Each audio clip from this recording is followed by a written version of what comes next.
Hello, welcome to GhOstMaiN Reacts. Today we're going to react to Slap Ham. The video name is This is the Unsettling Footage No One Can Explain.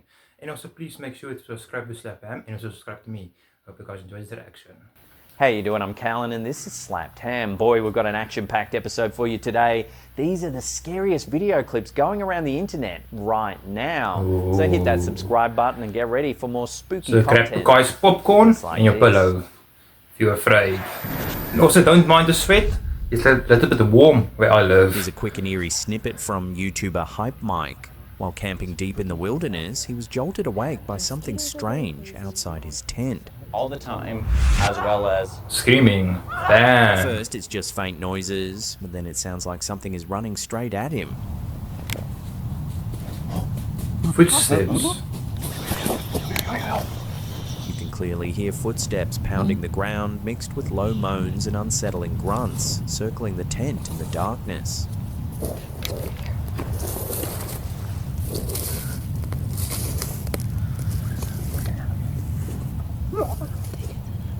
Wait, what does that sound? It sounds like a monkey or something. Whatever it was, it never revealed itself, leaving viewers to wonder. Or was it a Bigfoot. Wild animal, a prankster in the woods, or something much stranger lurking just outside.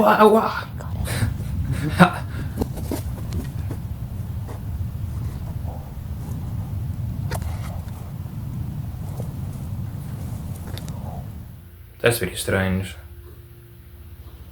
Another quick and strange one, this time from Brazil. Uploaded to Instagram by OVNIs vs UFOs 2, the driver's dashcam captured something incredible while traveling down a dark highway.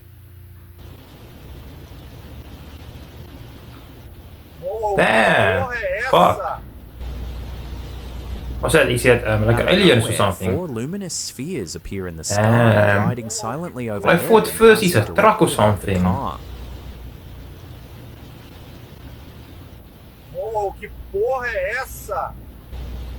The orbs keep perfect formation as they drift out of sight, leaving viewers debating if this was advanced military tech, drones, or a genuine UFO encounter.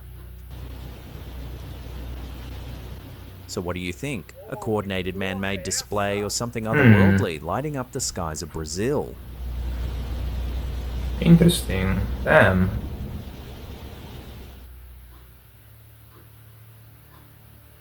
In 1994, Steve Jackson Games released Illuminati New World Order, a tongue-in-cheek collectible card game satirizing secret societies and global conspiracies. But decades later, the game has taken on a strange afterlife, with conspiracy theorists claiming its cards predicted real-world events. It's almost like, what's it, series name Simpsons. The deck included more than 400 cards, covering everything I from must still watch that. disasters to politics. Among the most cited predictions is the terrorist nuke card showing an explosion over a city skyline, compared by many to the 9/11 attacks. The epidemic card, featuring imagery of masks and medicine, is linked to COVID-19. Ooh. Others point to cards of a charismatic leader addressing a crowd as an eerie match for Donald Trump's rallies. And now a new twist has emerged. One card titled "Enough is Enough" has been widely circulated alongside footage of Trump saying the same phrase during a speech. The title of the clip is also "Enough is Enough." The image on the card even resembles Trump's face. After the recent assassination of Charlie Kirk, conspiracy theorists have doubled down, noting that one of Kirk's final YouTube shorts before his death was this very "Enough is Enough" Trump clip, feeding claims that the card predicted not only Trump's rise, but also deadly political unrest. Skeptics argue these links are coincidences. With hundreds of cards, many dealing with broad crises like war, disease, and protests, it's not surprising that some can be retrofitted to match history. Psychologists say this is a classic case of confirmation bias, pattern matching vague imagery to events after the fact, and some modern images circulating online are edits or fan-made overlays, making the predictions seem sharper than they were in the original 1994 deck. Still, the fascination endures. Whether it's 9/11, COVID, Trump rallies, or even the Kirk assassination, people continue to mine the Illuminati card game for prophecy. But was it truly predicting the future, or just reflecting the same anxieties and conspiratorial themes that still shape our world today? This unsettling piece of footage was uploaded to TikTok by user Bowlers83. While travelling through the Appalachian Mountains, a campervan owner was jolted awake in the middle of the night by strange scratching sounds outside. Oh shit, here we go.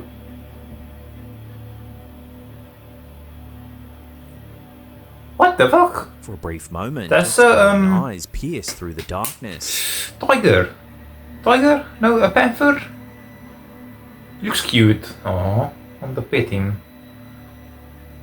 On the head. Some viewers think it was a mountain lion. Mountain lion, sorry, that's the But given the right location, deep in the Appalachian Mountains, others wonder if it could be something far stranger.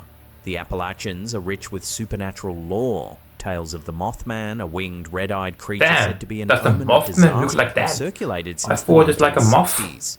Legends also speak of A the cute Wampus moth. cat, a Damn, that thing mysterious looks feline ugly, beast tied to creepy, Cherokee insane. folklore. There are stories of sheep squatch, devil dogs, and strange lights What? known as A brown sheep mountain squatch? lights It's like a flickering Bigfoot. across the The ridges. sheep. And some locals whisper of skinwalkers or witches in the woods, shapeshifters drawn from native traditions and frontier superstition. So was this a prowling predator? Or could the Appalachians have revealed one of their cryptid secrets? For me, it's definitely a mountain lion or something. Look at the eyes.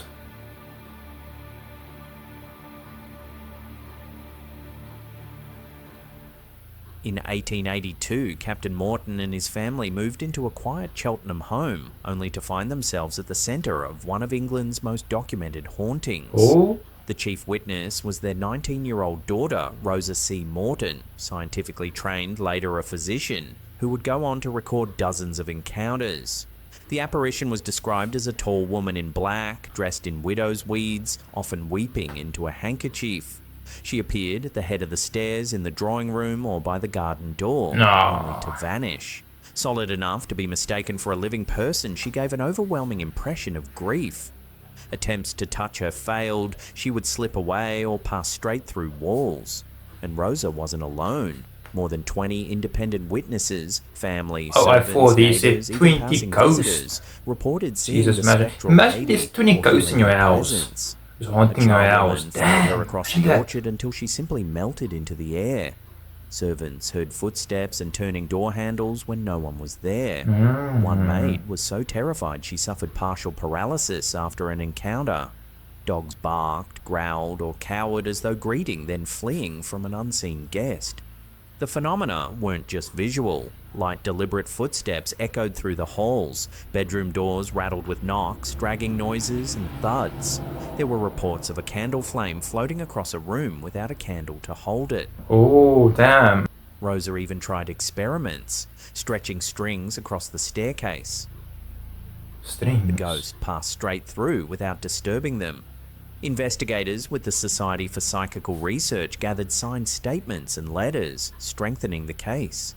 Many believed the apparition was the second Mrs. S, a previous resident who had quarrelled bitterly with her husband and stepchildren before her death in 1878. Her likeness matched the figure, and her anniversary was often marked by the ghost's reappearance. By the late 1880s, the sightings grew rarer, and by 1892 they had faded almost completely. Witnesses noted the ghost herself seemed to weaken with time. Once solid and lifelike, she eventually appeared only as a thin, shadow-like form. The Cheltenham ghost remains one of the most compelling cases in Victorian psychical research. A weeping widow who, for nearly a decade, refused to leave her troubled home behind. Okay. At a local Little League game in Ciudad Juarez, a parent filmed their kid playing baseball, and only later, when they checked the footage, did they spot something odd. Oh, what the hell is that? It looks like a Christmas tree. With another Clip thingy. uploaded by Captain Zor, you can see the two strange figures at the rear of the field. Oh, one is a person, one is a pet. They look translucent and flicker with light.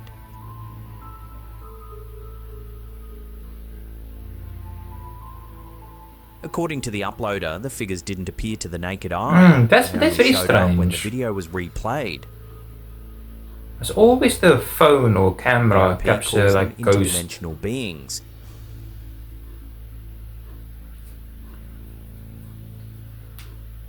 It's a spooky shot, brief, uncanny, and exactly the kind of thing that goes viral. But there are other possibilities to weigh. Video compression artifacts, lens reflections, double exposed frames, motion blur, catching spectators mid-move, or even deliberate editing. The ghost is like, I want to play like a baseball. That doesn't I want to belong catch in some our balls. dimension.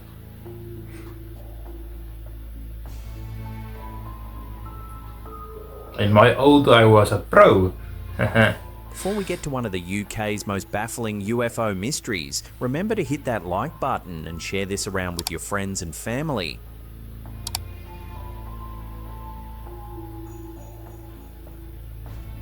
On November 28, 1980, West Yorkshire police officer Alan Godfrey was on patrol in the early hours searching for missing cows along Burnley Road in Todmorden. What began as a routine shift became one of Britain's most famous UFO cases. Ahead on the road, Godfrey saw what he first thought was a bus blocking his path. But as he got closer, he realised it was no bus. It was a diamond-shaped craft, about 20 feet wide and hovering 5 feet above the ground. The object appeared to rotate at the base, while the top half stayed still, lined with dark panels like windows. Bushes nearby shook violently as if battered by wind, yet his car was silent and still. Godfrey tried to radio in, but got no response. As he began sketching the object, there was a flash of blinding light.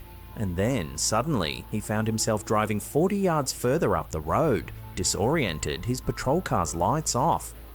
When he returned to the spot, the wet road showed a dry, circular patch in a swirling pattern, with broken twigs scattered nearby.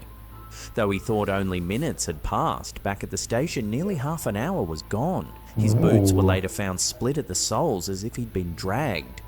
Godfrey wasn't alone. Other police officers in Halifax and Greater Manchester reported strange blue pulsating lights darting across the sky at the same time. Civilian witnesses described brilliant white objects moving through the valley in the very direction Godfrey was travelling. 8 months later, under hypnosis, Godfrey recalled a bizarre scene, being in a room with a bearded man in biblical robes named Joseph and small robot-like beings with lamp-shaped heads, details eerily similar to grey alien reports. But Godfrey himself admitted he couldn't be sure if this was memory, dream, or fantasy. After filing his official report, Godfrey's life took a darker turn.